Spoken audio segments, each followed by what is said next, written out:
الحمدللہ رب العالمین والعاقبۃ للمتقین والصلاة والسلام علی اشرف الانبیاء والمرسلین اما بعد فاعوذ باللہ من الشیطان الرجیم بسم اللہ الرحمن الرحیم۔ نبی مکرم صلی اللہ تعالی علیہ وآلہ وسلم کا فرمان ہے، جو شخص ایک مرتبہ درود پاک پڑھتا ہے اللہ تبارک و تعالی اس پر 10 بار رحمت نازل فرماتا ہے اور اس کے 10 گناہ مٹاتا ہے اور اس کے درجات 10 بلند فرماتا ہے۔ حضرات سامعین کرام، آج عید قربان کے حوالے سے مجھے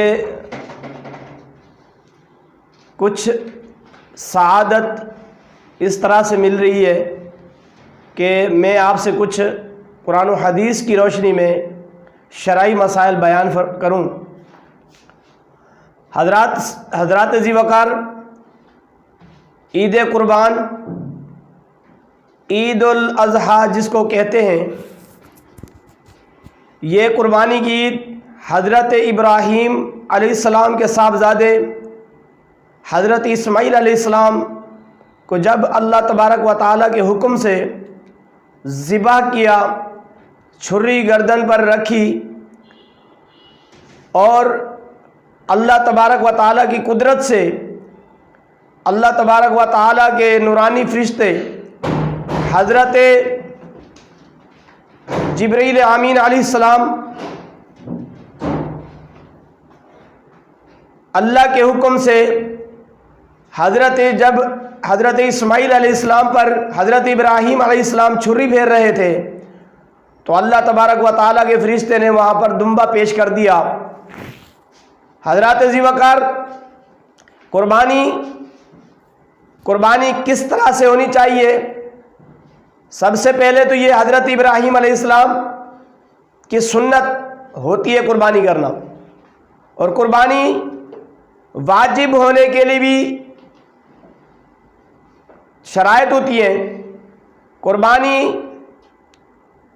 قربانی کا جانور کیسا ہونا چاہیے؟ قربانی کس طرح سے ہونی چاہیے؟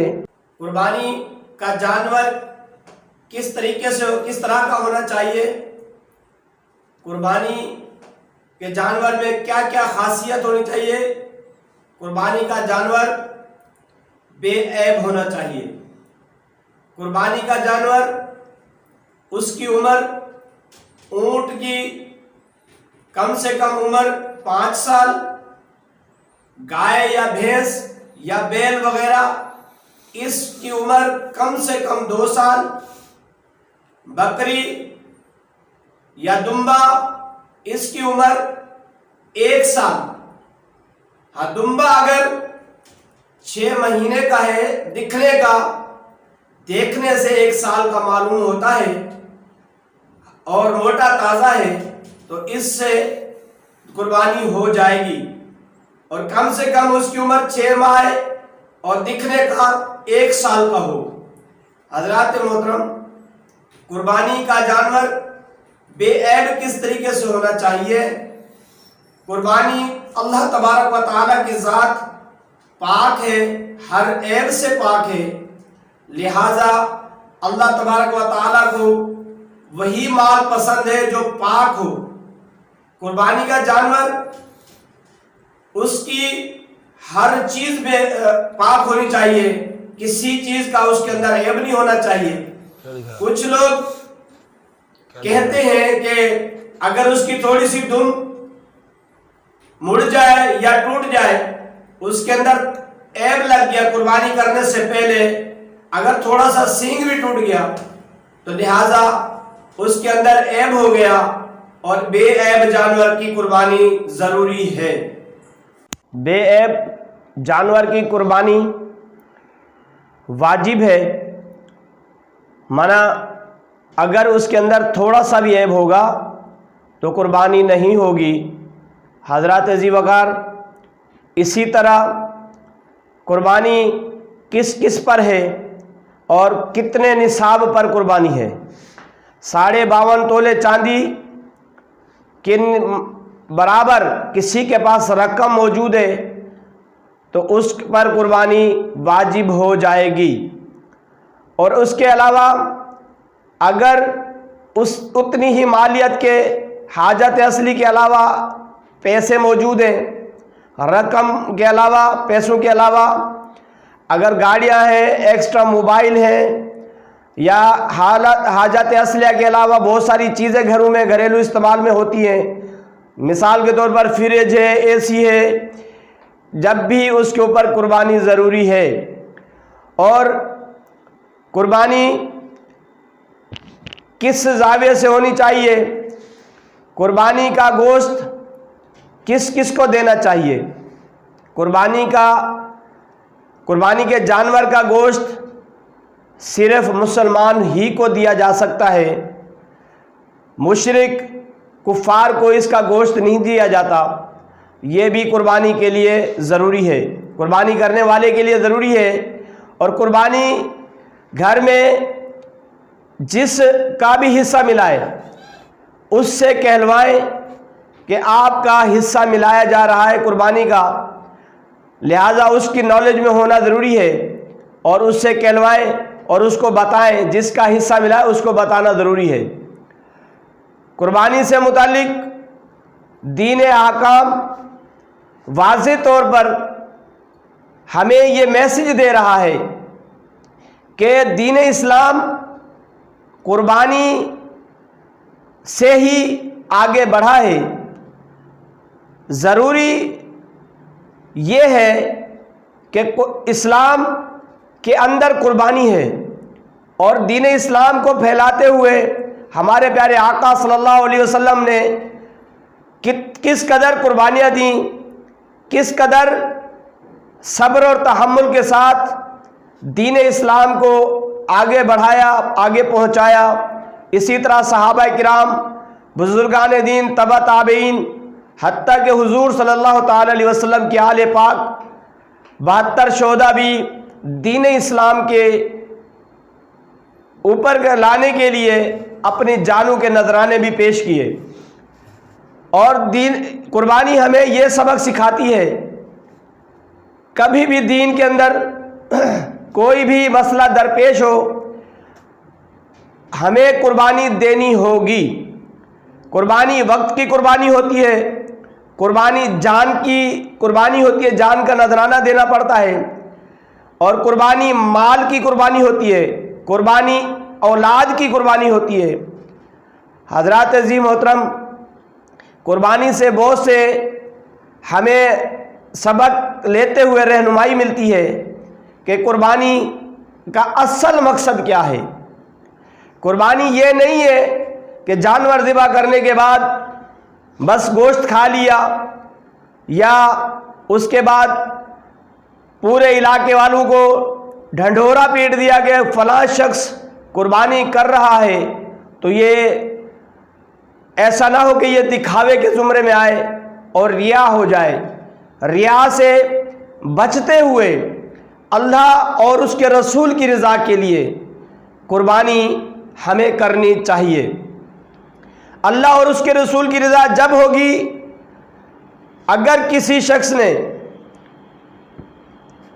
اگر ₹1,00,000 کا جانور آتا تھا اس کے پاس، کیونکہ الحمدللہ پاکستان کے اندر بہت سارے ادارے بھی ہیں اور مدارس بھی ہیں اور ویلفیئر کے ادارے بھی ہیں جو قربانیاں کرتے ہیں اجتماعی طور پر، کہیں پر 10,000 ہے، کہیں پر 16,000 ہے، اس طرح کر کے قربانیاں ہوتی ہیں۔ اگر کوئی اپنا ذاتی جانور گھر میں سے 7 افراد کا حصہ ملا کر بڑا جانور لے آتا ہے اور اس پورے علاقے کے اندر صرف لوگوں کو دکھانے کے لیے قربانی کرتا ہے، تو یہ ریا ہو جائے گی، اس شخص کی تعریف ہوگی مگر اللہ اور اس کے رسول کی رضا نہیں ہوگی۔ اللہ اور اس کے رسول کی رضا اسی میں ہے کہ صرف اسی کی رضا کے لیے قربانی کا جانور لیا جائے، نہ کہ دوسروں کے دکھاوے کے لیے کہ فلاں شخص میری تعریف کرے کہ میں نے کتنا اچھا جانور لیا، یا کتنی میں نے پیسوں کا جانور لیا۔ معاذ اللہ، توبہ، نعوذ باللہ، آج کل کے دور کے اندر اگر مثال کے طور پر 1 لاکھ کا جانور مل رہا تھا عام مارکیٹ کے اندر، تھوڑا تگڑا جانور جس کی مالیت 7 لاکھ 8 لاکھ 9 لاکھ 10 لاکھ 12 لاکھ اس سے اوپر بھی جاتے ہیں، تو صرف اس کی فوٹو سیشن کروا کر لوگوں کو بتاتا پھرتا ہے کہ میں نے یہ جانور اتنے کا لیا، تو اس میں اللہ تعالیٰ کی رضا نہیں ہوگی۔ اللہ تعالیٰ کی رضا اسی میں ہے جیسا جانور لایا گھر میں اس کی خدمت کرے جب تک وہ جانور ذبح نہیں ہوتا۔ اور قربانی کا گوشت قریبی رشتہ داروں کو یا جان پہچان والوں کو خاص طور پر لوگ دیتے ہیں، بے شک قربانی کا جانور کا گوشت رشتہ داروں کو بھی دیں، اور جو اس کا ضرورت مند ہے، جو غریب ہے، جو لاچار ہے، جو مسکین ہے، اور ایسے لوگوں کو ڈھونڈ کر ان کے گھروں میں مہینوں سے، اور یہ چیزیں میسر نہیں ہو پاتی، گوشت نہیں پک پاتا۔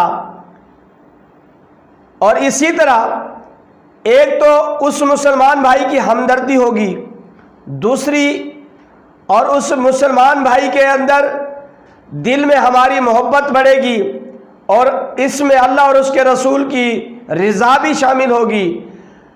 ہمارے یہاں کیا ہوتا ہے؟ عموماً ہمارے یہاں یہ ہوتا ہے کہ قربانی کا جانور ذبح کیا، ذبح کرنے کے بعد گوشت تیار ہو گیا، گوشت تیار ہونے کے بعد ہم لوگ صرف جس سے میری اچھی سلام دعا ہوگی میں اسی کو ڈھونڈ کے اس کے گھر میں پہنچاتا ہوں، جبکہ ہمارے علاقے کے اندر، ہمارے پاڑے کے اندر، ہمارے پڑوس کے اندر ایسے ضرورت مند لوگ بھی ہوتے ہیں جن کو گوشت کی ضرورت ہوتی ہے، معذرت کے ساتھ ہم ان تک گوشت نہیں پہنچا پاتے۔ جبکہ اللہ کی رضا یہ ہے کہ احسان وبذی القربی والیتامی والمساکین، احسان کرو قریبی رشتہ داروں کے ساتھ، احسان کرو یتیموں کے ساتھ، مسکینوں کے ساتھ۔ حضرات محترم، قربانی اللہ اور اس کے رسول کی رضا جب مقصود ہوگی حاصل کرنا، جب ہم اس کا جن کا حق ہے ان تک گوشت پہنچائیں، نہ کہ دکھاوا کریں۔ اچھا، عموماً یہ ہوتا ہے قربانی کے جانور کا گوشت لوگ ڈیپ فریزر کے اندر خاص طور پر مہینوں جمع کر لیتے ہیں۔ میں ان حضرات سے گزارش کروں گا جو میرے وہ دوست احباب مجھے سماعت کر رہے ہیں، مجھے دیکھ رہے ہیں آن دا کیمرہ، میں ان سے یہ گزارش کروں گا برائے مہربانی آپ گوشت کو اسٹوریج نہ کریں بلکہ ضرورت مندوں تک پہنچائیں۔ ایک بات کی طرف میں آپ کو توجہ دلاتا جاؤں، ہمارے شہروں میں جو بڑے شہر ہیں ملک پاکستان کے، ہمارے بڑے شہروں کے اندر الحمدللہ گوشت کی ٹھیک ٹھاک فراوانی ہوتی ہے۔ قریب چھوٹے گاؤں ہوتے ہیں جہاں سے سالوں سے لوگ مہینوں سے انتظار میں ہوتے ہیں کہ وہاں پر کوئی قربانی کے جانور کا گوشت پہنچائے اور وہ ان کے گھر میں گوشت بنے اور وہ ثواب میں شامل ہوں۔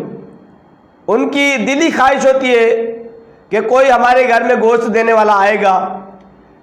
ہم قریب میں تو بانٹ دیتے ہیں، اور ہم اپنے فریزر میں، ڈیپ فریزر میں یا فریج میں اسٹوریج تو کر لیتے ہیں۔ اگر ہم تھوڑا سا چل کر علاقوں کے اندر جا کر دیکھیں، جو دیہاتوں کا علاقہ ہے یا شہر سے ہٹ کر ہے، تھوڑا فاصلے پر ہے، کچھ کلومیٹر کے فاصلے پر ہے، اگر وہاں جا کر دیکھیں تو وہاں لوگ ضرورت مند ہوتے ہیں، اور یہ ہمدردی بھی ہے، اور وہاں تک ہم گوشت پہنچائے، ان کے دل کی دعائیں بھی نکلتی ہیں، دیتے ہیں وہ لوگ دعائیں۔ تو میرے محترم قربانی کرنے والے حضرات، میں آپ سے یہ گزارش کروں گا کہ قربانی کے جانور کا جو گوشت ہے ضرورت مندوں تک پہنچائیں۔